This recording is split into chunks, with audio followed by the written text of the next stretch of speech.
Welcome everyone back to another episode of Q&A with Sharon's son George. I was my mother's caregiver after she was diagnosed with Parkinson's disease. Sadly, she passed on 1/1/2020, but we started TogetherForSharon.com in her memory and to advocate today for a cure for all those still battling Parkinson's and their families, because no one is ever alone in this fight for a cure. Today's guest is someone I really am honored to have. I had the really great opportunity to meet with her, which is really rare because a lot of times everything these days is virtual, which is also great. But I want to welcome Erika to the show, and I give you a virtual hug because I can't give you a real one. But it was so amazing to have had the opportunity to meet on that special day at the Unity Walk this year in Parkinson's Disease Awareness Month for Michael J. Fox Foundation. Well, thank you, George, for the introduction and for inviting me to be on your podcast. It's really such an honor to be here.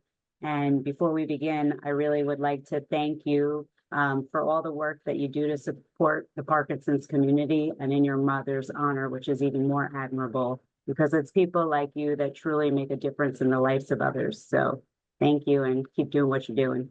It means the world, but people like you, if we're gonna go into this is like the battle round, the compliments, but you inspire me, and I believe so many. And the reason I wanted you to come on the show, plus you've done some amazing things before. We've met together, and your social media is amazing. We'll share that, but I just feel that there's so many people out there who don't even realize how critical social work is and how helpful. And I know when we were kind of frantic when my mother was kind of declining in her health. We didn't even have the time or resources. And I wish, because we're originally from Brooklyn, we would have been near you, but I wish we had individuals like you, to support us. So let's jump right into the conversation. Maybe you could tell everyone a little bit about yourself and your background. All right. So I've been in social work basically the last 17 years. And my first exposure to Parkinson's was in one of my first internships at the Jewish Community Center in Greater Five Towns, Long Island, where I actually facilitated a Parkinson's support group. Later down the line, I kept meeting people whose loved ones who had Parkinson's, and then I was working with people with disabilities before I went into the hospital systems. And luck and opportunity presented itself, and my former chief, Dr. Moran Salgado at Methodist Hospital, was looking for a social worker because he saw the value. So he brought me aboard, and I was at New York Presbyterian Brooklyn Methodist Hospital for 8 years, running the Parkinson's program there and doing care coordination, facilitating support groups. And also I was the Informational Referral Center coordinator for the American Parkinson's Disease Association. So it was providing referrals in Brooklyn and beyond. Mhm. And then in 2023, I had the privilege of jumping aboard the team at Columbia University Irving Medical Center, where I'm the neurology social work manager, movement disorder social worker, and Cure PSP and Parkinson's Foundation Center of Excellence coordinator. So I am currently doing that. I'm also running a private practice that I opened in 2023 because through the years of working with the Parkinson's community, I also acknowledged that there weren't many therapists that were specialized in Parkinson's, and I would constantly get calls for that. So I wanted to give back and go into the field where I can use my clinical skills in that way to help, people living with Parkinson's and their loved ones navigate the emotional challenges that they face, aside from the psychosocial ones. And in addition to that, I do still run some support groups, and I train social work students, which I piloted back at Methodist in 2016 and then brought the program over to Columbia because we really need to train the future of social work, and hopefully with Parkinson's and other neurological conditions so that people can get comprehensive care and can learn how to navigate the system that's so complex, both the social service system and the healthcare system. So that's a little bit about me. I appreciate it, and I think it's so important to talk about social work. I actually taught courses. My master's and PhD are in the area of human resources and human services, and obviously more law enforcement. But it's so important because there's so many resources you might know of that other individuals going through that struggle, or battle, caregivers and people diagnosed just aren't aware of. What are some of the ways people can access or assess, social services and part of your job, the resources, but really find someone in their area? I don't know if you do virtual things too, but main thing is how do we get this valuable resources to the people listening today? Well, there are many of the movement disorder centers across the country are now hiring social workers. So I definitely would encourage the individuals watching that if they are part of an academic center to engage the physicians and ask them if they are working with a social worker, because sometimes the social worker is not uh, recognized right away. They're recognized as a member of the team, but you only have so much time when you're at the doctor's office that sometimes they're not thinking of all that. However, the doctors do refer to the social workers to coordinate the care. And if you might be in a more rural area or a place where you're not going to an academic center for your care, you may want to reach out to the Parkinson's Foundation's hotline or the American Parkinson's Disease Association's information referral hotline to see where you could find resources in your local area or the local Department of Aging. But I would stick to those national associations and other Parkinson's associations to get the latest resources and up-to-date tips and updates in research, rather. So, Okay. Yeah, I'm going to share a few things as we still talk, just how everyone can reach you. But you had mentioned earlier, important area, which I kind of often forget because unfortunately my mother's journey is no longer going. But I always wonder, when a person is diagnosed, how can they still create a normal life beyond just a diagnosis? But then just, that day you find out you're diagnosed, I don't think we have enough things out there, not just for those diagnosed, but the caregiver.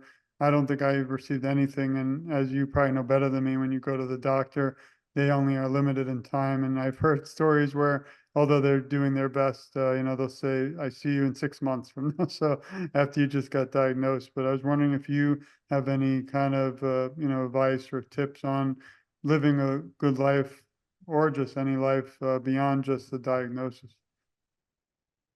all right. So one of the things that we do try to work with our individuals and families on is trying to create a new normal. People get fixated on what they used to do, or they're concerned about what they're going to be able to do in the future, and they have a hard time being present in the here and now. So, we try to look at doing things maybe in a different way that they didn't imagine. For instance, if somebody has tremors, there was a gentleman that called the hotline and asked me, is there a camera for somebody who has tremors and Parkinson's? Because my dad is a photographer and can't take pictures. Well, and I did some research, and guess what? There was a camera you could put on a tripod, push a button, and boom, quality of life just goes back up. So, becoming educated about the disease is one thing. Learning how to do things in perhaps a different way, or maybe using assistive technologies could be very beneficial, and they are severely underutilized. Trying to create a routine, not just for medications, but everyday life, I think is essential. Because those who get involved and socialize and do meaningful activities usually do better and are better because they're actively moving. Obviously, like many physicians say, staying active is really important, and trying to socialize and engage into the community. I also would say for somebody, especially that's new, and even those that are further along on the journey, is to connect with other people living with Parkinson's, because those in your life may not fully understand what you're going through. And so to connect with others who are going through a similar situation may be very beneficial, because you can learn tips and tricks that maybe you don't read online, or maybe your doctor's not telling you. So I would say, engage and meet people with Parkinson's, as well as join a support group. They're not so scary. Some of them have open discussions. Some of them have educational lectures. And again, you're going to gather the most up-to-date information and practical tips to improve your quality of life on a day-to-day. Thanks. Yeah, I mean, those are so important, and so many are unfortunately unaware. So hopefully today, even if we reach just one person out there, we've really changed their life forever. So I appreciate that. I do want to share everyone. Erica has the best social media. That's how we met. But please follow her at Parkinson's social worker. It's pretty great name for your title. So easy to remember. But here she shared, maybe you could talk a little about, your activity on social media. Also, well, we'll get to the next area, but again, Parkinson social worker at Instagram. So I really wanted to open this page up as a way to reach the bigger masses. What I had found is I logged on to some groups onto Facebook, and it was terrifying. And I'm not even somebody who lives with Parkinson's. Some of the things that were said, I'm like, where is your social worker? Where is your care team? Because people are lost sometimes when it comes to this journey. So opening up this account was the idea behind it is try to share resources, try to share information about support groups that people can get involved with, try to share information about technologies that could be useful. Also it's a way to highlight organizations that are working to support the Parkinson's community. So it's another outlet to reach the greater masses. Thanks. Yeah, I mean, again, it's so important to follow you because of the resources out there. And I always smile. Maybe because I know you said they might be wandering around, but the dog that I had the honor to meet, what was his name or her name? Bugsy. Bugs. It's Bugs. We want to If make an appearance. he's sleeping right now, Yeah, we'll give him a hug and a pet from us and our love. Too. but if you're in New York City any April, he likes to go to the Parkinson's Unity Walk. So he would love to meet all of you if you join us then. Thanks. Also, you did a lot of incredible work with the American Parkinson's Disease Association. We'll actually be at I know George well, but we'll be at the walk. He's with the University of Miami, I believe. Yeah. And we'll be there, I think, on November 3rd at the next walk. We've been a big supporter of theirs, donated about, I think, $12,000 in the last few years. My dream is to get to 50,000. So everyone listening, feel free to, donate. It would go directly to the American Parkinson's Disease Association and my mother's memory. But you've done, again, some incredible work. This can also be found, everyone, and I'll share it in the notes, but abdaparkinson.org, and you look at the articles and social workers. And then finally, I was impressed, but working with the psychology today is something that's not easy. It's something important, and I'm in the education field. We actually use it as a resource in a lot of classes. So maybe you could touch on, a lot of the other areas. I know you said you're no longer doing this, but maybe you could talk about, working with big organizations or little, and how we can all kind of share more together, because I think together our voices are so much stronger. Right. So I am still seeing people part-time on nights and weekends in New York and New Jersey, because again, I think that addressing the mental health needs of people living with Parkinson's and other neurological conditions, as well as their caregivers, are important. A resource like Psychology Today is very helpful because people are looking for mental health clinicians, and sometimes the hospital systems don't have them. So I encourage you to look at websites like this, as well as Hello Alma, Headway, Inclusive Therapists, Open Path. There's so many of them that you can really find qualified mental health providers, both psychologists, psychiatrists, and other licensed professionals. Thanks. Yeah, I mean, I'm glad you brought that up, because only the last decade, it feels, have they really concentrated on mental health, which unfortunately, was needed many years ago before. I'm shocked still that even though we're all excited the national plan to end Parkinson passed, that was the only first federal bill in history, which is shocking in a way. And now I haven't heard much about it since. So obviously we can't really touch much on the progress, but I hope everyone listening can still keep writing your politicians. This is a great time. Tell them if you want their vote, if you want that you have to help push this thing and really apply it into practicality. And I think New York will probably be one of the great states to see any progress in the next few years with the national plan. So thank you again for sharing that. Now I wanted to shift to a little bit more about yourself. So this is the part where if I had the drum roll, we would do that, but I tried and it doesn't work. So can you list 3 words that describe who you are? Mm, okay.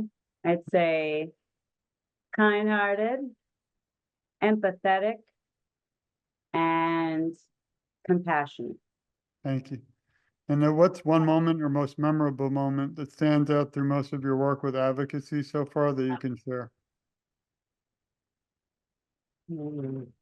I think one of the greatest moments was when I went with a bunch of individuals living with Parkinson's and some caregivers, as well as some local senators and some of the national representatives of the American Parkinson's Disease Association. We went to Albany uh, in April of one year to declare April as Parkinson's Awareness Month. And I think that that was really a special moment because it was almost like the big voila, like everybody give attention to some a community that really needs the support. I mean, this is the second largest neurodegenerative condition after Alzheimer's and dementia.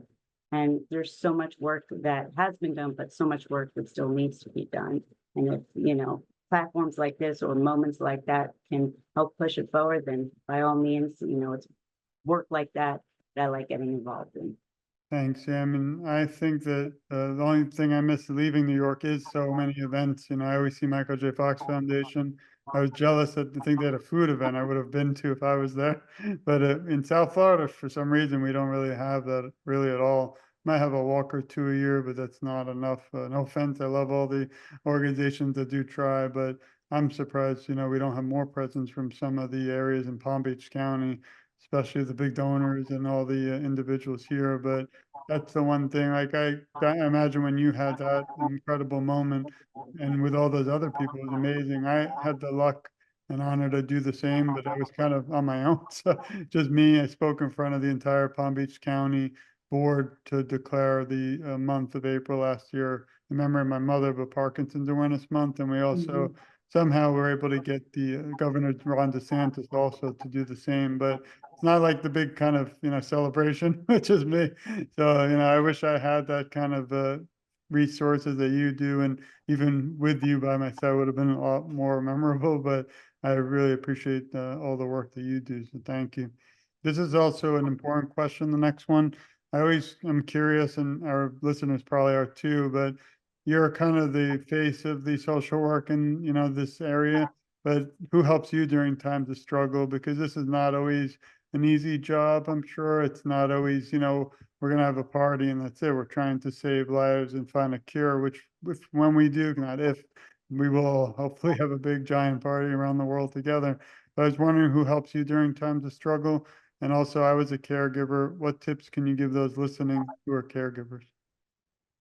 Okay, so who helps me? I would say, I'd say Bugsy and Theo, the dogs first, Love it. as well as my mother and family. I'm blessed with very good friends, and since I joined the team at Columbia, I've had the privilege of managing a wonderful group of social workers that are also talented. And I think we all lean on each other, and I think that that's so special because everybody has all these different talents, but it's just we're all in it for the same causes, and it's just there's just a great mold that we are all on the same page, long story short. So I think that's really where I get me, what gets me through my struggle, excuse me. And then in terms of caregivers, I happen to be a caregiver of somebody who's, well, a long distance caregiver of a stepfather who actually has Alzheimer's. So I have been in the different areas of this where I wear different hats, from the social worker to, the caregiver, just like you have gone through. And I would say to the caregivers, become educated, go to the appointments, try to stay organized, go with one subject notebook, write down, the date, who you spoke with that day, what happened during that appointment, and what the follow-up is. So you have one notebook that you can use for providers, for social service agencies, and you know the names, numbers, and everything that you can refer back to instead of writing on different pieces of paper. I think that's important. I also think it's important to be patient. You you are going through this journey together, and that is something important also to remember. And so your loved one will have their feelings, you will have your feelings, and they're all valid, but don't ignore them. If they need to be addressed, address them. You have social workers in the community, there are support groups, there are other caregivers that you connect with, and know that you're not alone. And I would also just say, take one day at a time. There's no rule book to this about how to go about caregiving. And it's sometimes going to be a trials and errors that you're going to have to go through. But, you know, you have the strength to get through this, just like you've gotten through different challenges in your life. And it's honing on those coping mechanisms that you've used in the past that were successful that will give you the strength to move forward. Thanks. And we send our love to your stepfather and the animals and the family in Colombia too. It's a lot, but Thank I you. really appreciate you sharing that because I do think many times we don't thank the loved ones and the support of you, our guests. So I appreciate everything everyone does because I think we are a family and also the community support is so important. Back for a minute because you said some incredible things, but what's it like to have a student, you know, come to you just new where they're all smiling? Like I have students around the world as in criminal justice, but what's it like to take someone who's motivated, brand new, and you know, kind of slow them down, but train them to be able to care for someone in the world of Parkinson? Because we went through, if you read my book or everyone listening, you know, we had a horror story with my mother. We had hired a few companies caregiving because we needed to make sure she didn't fall, but not one of them out of 70 or like 5 big companies in Florida even understood what Parkinson's disease was. And so it was a disaster. But just curious, you know, I know they have school and things, but what's it like for you when you see someone the first day and then maybe a year later, or I don't know how long their time is, or maybe a few years, what's it like to see their kind of face, you know, light up differently after they've learned all those experiences? It's invigorating, should I say, because, you know, I I make a joke. I say I would love to be the Dr. Fun of social work, and we all know about Dr. Fun. He's like the godfather of movement disorders. And I see a lot of excitement that comes through the doors when I first meet the students. They are energetic. They want to learn. They don't learn about medical conditions more or less so in social work school. So to be able to be exposed to that without being going to medical school is very helpful. But they get to see all the complexities of the system. And, you know, some of them may have not thought to work with the Parkinson's community, and some of them later on decide they want to. So to see that shift and the growth of seeing how much work is needed to be done when it comes to addressing the psychosocial needs, you know, overcoming barriers of stigma, dealing with all the isms that we face with like, ageism and things like that, is a nice challenge for them to learn how to overcome those challenges with people who are experiencing Parkinson's disease and other conditions. And just to watch them grow into the professionals that they've become is just special. And they keep me sharp, to say, as a social worker, but you know, it's nice to give back to them because I know that the world needs a lot of competent social workers. And if I can be a part of that movement, by all means, you know, I keep going with it because that's the best I can do. I can't change everything or fix everything in this world, but if I could do something to make it a little better, that's one of the ways I can go about doing it. Yeah, and I think sometimes they also motivate us to kind of, you know, keep going too, just like you do for me. So thank you. Here's a fun one. If you have one wish granted with awareness, what would it be?